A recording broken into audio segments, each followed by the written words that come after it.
Hello दोस्तों, कैसे हो सभी लोग। कल हमने जो लास्ट में शाम के टाइम एक वीडियो डाला था मैंने, उसी का मैटर एक इंटरनेशनल लेवल पे पहुंच गया है। वही मैं आपको बताने वाली हूँ। अब क्या है, क्या नया इशू क्या हुआ है। लेकिन उससे पहले आपको करना क्या है, चैनल को लाइक करना है, सब्सक्राइब करना है और शेयर जरूर करना है। मैं बता दूं आपको कि कतर जो एक फॉरेन कंट्री है, अरब देश में आता है, उसने ये कहा है भारत से कि भैया भारत, इंडिया पब्लिकली माफ़ी मांगे कतर से। अब ऐसा क्यों कहा है? और ये पहली बार, मतलब जो अरब देश हैं वो ऐसा करते नहीं है मोस्टली। तो पाकिस्तान तो करता ही रहता है कि वो तो कभी भी ऐसा कर देगा कि भाई सम्मन भेज देगा, बोल देगा कि भाई इंडिया माफ़ी मांग ले। वो तो ऐसी हरकतें करता रहता है, लेकिन अरब देश तो ऐसा नहीं करते हैं। अब बात क्या हुई है, मैं वही आपको डिटेल डिस्कशन में बताऊंगी। उसी को हम चर्चा करने वाले हैं कि बात क्या हुई है। अब हुआ क्या है कि जो इंडिया में इशू चल रहा है उसी को लेके कतर ने, जो भारतीय राजदूत है, जो इंडियन एनॉय है, उसको समन जारी किया है। और समन में लिखा है कि जो इंडियन गवर्नमेंट है वो पब्लिकली कतर से माफ़ी मांगे। क्यों भैया? क्योंकि उसने जो लोग हैं, जो इंडियन लोग हैं या जो पूरी दुनिया के जो लोग हैं, उनकी कहीं ना कहीं फीलिंग्स हर्ट हुई हैं, ये उसने कहा है।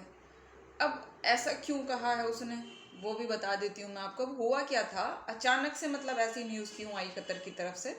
क्योंकि कतर तो हमारा फ्रेंडली देश है। तो अब वही मैं बताने वाली हूँ आपको कि ऐसी न्यूज़ आई क्यों है। अब हुआ क्या है कि कतर में जो उनका सोशल मीडिया है, उस पर एक हैशटैग चला हुआ है, बाइकॉट इंडिया। अब वो जब चला हुआ है, तो उसमें बहुत सारे जो ट्विटरिस्ट थे, जो ट्विटर हैंडलर थे, वो पाकिस्तानी भी थे। तो अब जब उसका कड़ा विरोध किया गया बाकी सभी सभी के द्वारा, तो उसने अचानक से आनन फानन में फिर ये स्टेटमेंट दे दिया। दूसरी बात जो जानने वाली है आपको, कि जो इंडिया के वाइस प्रेसिडेंट हैं वेंकैया नायडू, वो अभी कतर के दौरे पर हैं। वो एक बहुत ही ज़रूरी विजिट पर गए हुए हैं कतर में। लेकिन अब उनके बारे में भी फेक न्यूज़ आ रही हैं कि भाई उनके साथ में डिनर नहीं किया है या उनका सम्मान नहीं किया है, रेस्पेक्ट नहीं किया। तो ऐसा कुछ भी नहीं है, वो फेक न्यूज़ है, उन पर आपको विश्वास नहीं करना है। जो हमारे वाइस प्रेसिडेंट है, उनका वहाँ पर बहुत ही भव्य स्वागत किया गया है। उनसे बातचीत भी हुई है। जो ओमान और कतर और इंडिया का जो रिलेशन है, उसको उसको लेकर बहुत सारे मुद्दों पर बातचीत हुई है, डिस्कशन हुआ है। तो ऐसा कुछ नहीं है, वो सब फेक न्यूज़ है, आपको उन पर बिलीव नहीं करना है। दूसरी बात यह आती है कि भाई अब कतर ने ऐसा कहा है, तो इंडियन गवर्नमेंट ने या इंडिया ने उसके जवाब में क्या कहा है। तो इंडिया ने, मैंने आपको कल ही बताया था वीडियो में कि जो महासचिव हैं बीजेपी के, उन्होंने क्लियरली स्टेटमेंट दिया है कि भाई जो भी ऐसे पॉलिटिशियंस थे, वो कोई ऑफिशियल उस पे पद पर नहीं थे, तो उनको पार्टी से निकाल दिया गया है, उनको सस्पेंड किया गया है। वो हमने लेटर भी, जो उसका सस्पेंशन लेटर था बीजेपी के लेटर हेड पे, वो भी मैंने कल आपको दिखाया था। तो वही उन्होंने सब बताया है कि भैया जो वो ऐसे पॉलिटिशियंस थे, उनको तो हमने निकाल दिया है पार्टी से, क्योंकि जो बीजेपी गवर्नमेंट है या जो इंडियन गवर्नमेंट है, वो किसी भी ऐसे पर्सन को एक्सेप्ट नहीं करेगी जो किसी भी धर्म के जो सम्मानित लोग हैं या पूजनीय लोग हैं उनका अपमान करें। वो किसी भी ऐसे पर्सन को एक्सेप्ट नहीं करेगी, क्योंकि इंडिया रिपब्लिक है और यहाँ पर सभी धर्मों का पालन किया जाता है, सब अपने अपने धर्म का सम्मान करते हैं। तो यहाँ सभी की भावनाओं को ध्यान में रखना है। दूसरी बात, अब हमें ऐसा लगने लगता है कभी कि भाई हो सकता है इंडिया दबाव में कह रहा हो, क्योंकि वहाँ से ऑयल का हम इंपोर्ट करते हैं। तो ऐसा नहीं है। 2009-10 तक तो हम कतर से ऑयल इंपोर्ट करते थे, लेकिन उसके बाद में अब हम नहीं करते हैं। अब हम ऑयल जो इंपोर्ट करते हैं वो करते हैं मैक्सिको से करते हैं, और क्या नाम है, ओमान से, ब्राज़ील से, यहाँ से हम इंपोर्ट करते हैं। ऑयल हम कतर से नहीं करते हैं, बाकी चीज़ें करते हैं। बहुत सारा ट्रेड होता है कतर के साथ में, ऐसा भी कुछ नहीं है।